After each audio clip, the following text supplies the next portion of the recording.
독도 라이브가 대박이 터져서 예, 너무 감사드리고 있고요. 날씨가 그날 너무 좋아가지고 사진이 세상에 깜짝 놀랐잖아요. 와, 가고 싶더라 저도 독도.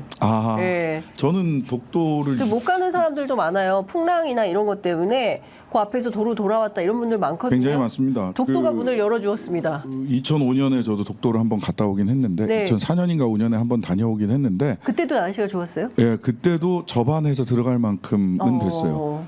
요즘은 그래도 관광선을 타고 가는데 그때는 관광선이 정기 관광선이 없을 때였습니다. 그래서 해경 함정을 타고 들어갔어요. 해경 함정. 누구랑 가셨어요? 그때 김혜경 대표 뭐 이런 분들이랑 같이. 김혜경 대표? 예, 민주노동당 시절입니다. 민주노동당 김혜경 대표 시절에 같이 갔었는데 그때도 너무 좋았거든요. 근데 그때보다 사진이나 동영상 보니까 더 좋았더라고요. 이번에 조국 대표 제가 깜짝 놀란 게 어쩌면 그렇게 물이 맑아요.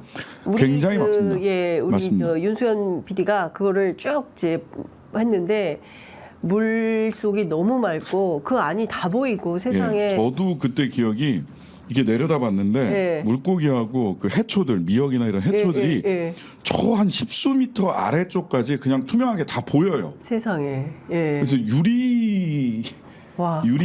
통유리가 있는 게 아닌가? 통유리보다 더 맑다. 근데 그 기운을 조국 대표와 조국혁신당이 다 받아서 올 수 있어서 너무 좋았고 장윤선 취재편의점 역시 현장이 강하다. 저희가 현장의 달인 현달이라고 불러주세요. 현달 취재편이죠.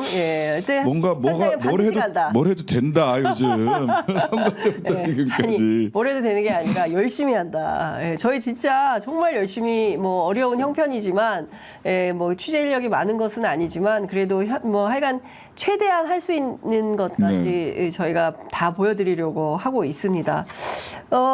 그런데 조국 대표의 독도행에 대해서 보수 언론, 여권, 제2의 죽창가라는 표현을 씁니다. 그 하야시 요시마사 관방장관이죠. 일본 대변인이죠. 도저히 받아들일 수가 없다라는 얘기를 했고요. 왜요?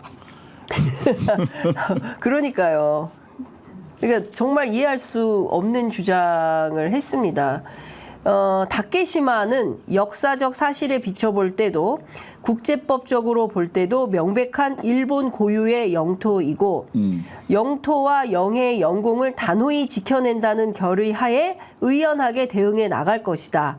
라는 것이 하야시 요시마다 일본 관방장관의 어제 기자회견 내용입니다. 어떻게 생각하십니까?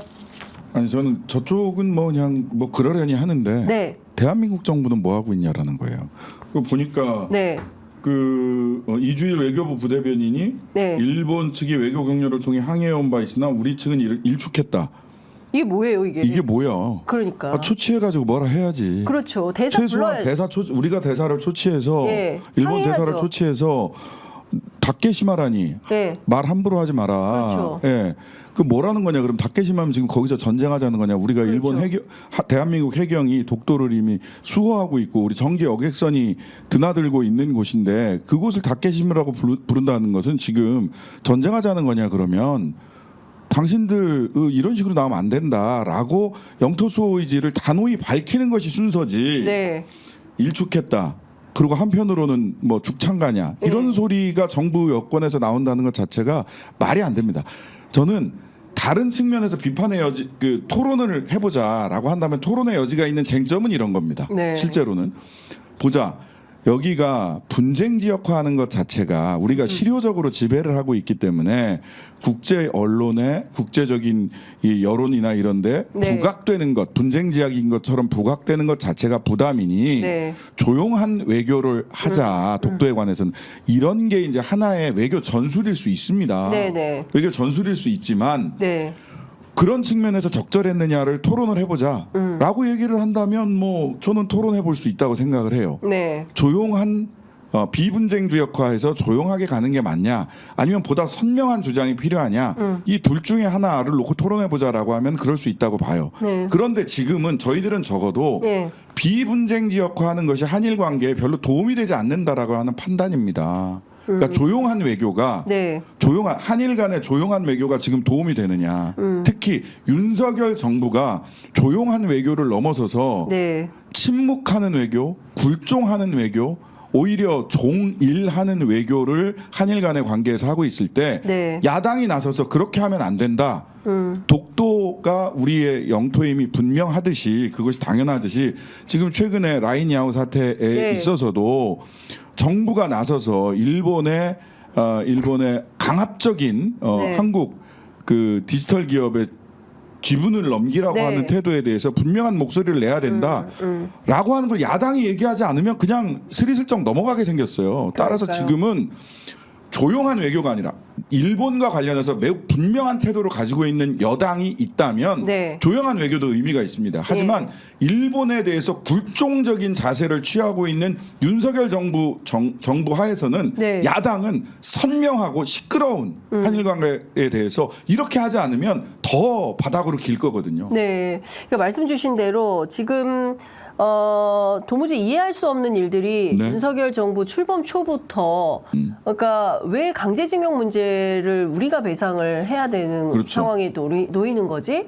다른 거 다 떠나서 지금 살아계신 현존하고 계신 피해자들이 있는데 그렇죠. 피해자들이 반드시 당시에 전범 기업들로부터 내가 그 돈을 배상을 받아야겠다라는 입장을 갖고 있음에도 불구하고 우리 정부가 나서서 외교관들 막 보내가지고 이거 그냥 받고 끝내자라는 식으로 설득하고 종용하고 있는 것 자체가 옳은 우리나라 외교부냐.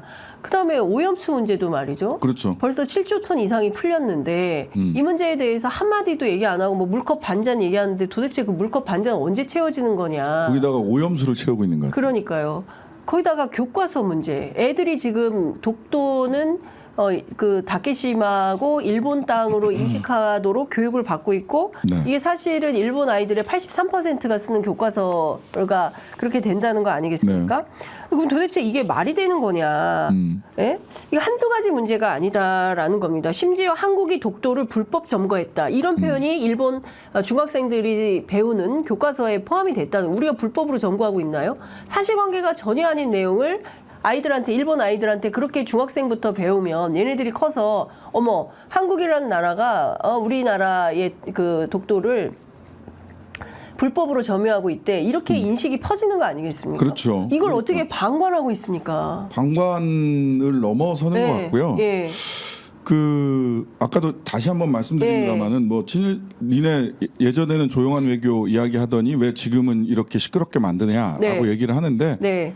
정부가 단호한 태도와 원칙적 입장을 견지한다면 조용한 외교를 통해서도 해결할 수 있어요. 네. 우리가 실효적으로 지배하고 있기 때문에. 그렇습니다. 그런데 정부가 이렇게 친일적이고 굴종적인 자세를 취하고 있다면 야당이 나서서 아니 지금 그 독도에 가서 우리 여기가 분명히 우리 땅이다. 아니 행안부인가요? 그 나온 교과서 뭐 네, 이런 데서 네, 막 네. 독도 사라지고 있는 판국 아닙니까? 예, 예, 우리나라. 예. 그러니까요. 그러니까 당연히 야당이 네. 나서서 이런 얘기를 하는 건 너무 당연하다. 행안부, 국방부, 행안부, 국방부 다 그러고 있잖아요. 거죠. 그러니까 이것은 절대 이중적인 태도가 아니라 예. 시기에 적절하게 우리의 목소리를 내는 거다. 조용한 외교가 필요할 때가 있고요. 목소리를 더 선명하고 시끄럽게 목소리를 내야 되는 때가 있는 것일 뿐이다. 네. 라는 얘기를 하나 좀 명토박아 놓고요. 예. 이걸 가지고 또 뭐 일관성이 있네 없네 뭐 너무 국제 정세를 모르고 뭐 그 민족 감정에 호소하는 거 아니네 이렇게 얘기하는 사람들이 있어서 제가 다시 한번 말씀드리는 겁니다. 그리고 일본에 대해서 지금 보니까 뭐 김태효 등등등 해가지고 이렇게 놓고 보면 저는 단순히 민족적으로 친일이다 아니다를 떠나서 네. 이들이 가지고 있는 생각은 뭐냐면 네. 전에도 한번 제가 이 자리에서 말씀드렸던 것 같은데 소위 그 사회진화론자들입니다. 사회진화론이라는 게 뭐냐? 진화론을 생물계에서 진화론을 보면 말하자면 호랑이가 토끼를 잡아먹는 것을 두고 윤리적 책임을 따지지 않는 것처럼 네. 힘센 국가나 힘센 사람이 약한 국가와 약한 나라를 지배하고 지배하고 착취하는 것은 네. 당연한 사회의 이치다라는 것을 받아들이는 입장이잖아요. 그것이 바로 그 일본 제국주의 그다음에 독일 제국주의의 네. 히틀러의 제국주의의 근본적인 바탕에 깔린 생각이란 말이죠. 그런데 이 사회 진화론을 소위 일본의 극우 보수, 네. 한국의 극우 보수, 네. 대만의 친일파라고 불리는 극우 보수 이 사람들이 공통된 인식을 가지고 있어요. 네. 공통된 인식을 가지고 있으면서 그래서 소위 대동아 공영권 같은 네. 새로운 아시아 네. 대동아 공영권 여기에서 매우 강력하고 힘센 사람들이 일본, 대만, 한국을 떠나서 같이 공통의 지배 권력이 되고 그 밑에 약하고 가난하고 못 배운 사람들은 그들의 지배하에서 살아야 된다.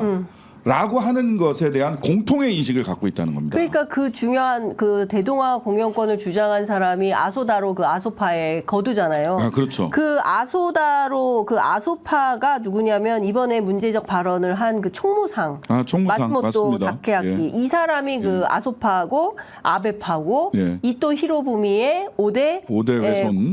외고조 손 뭐 이렇게 예. 되는 겁니다.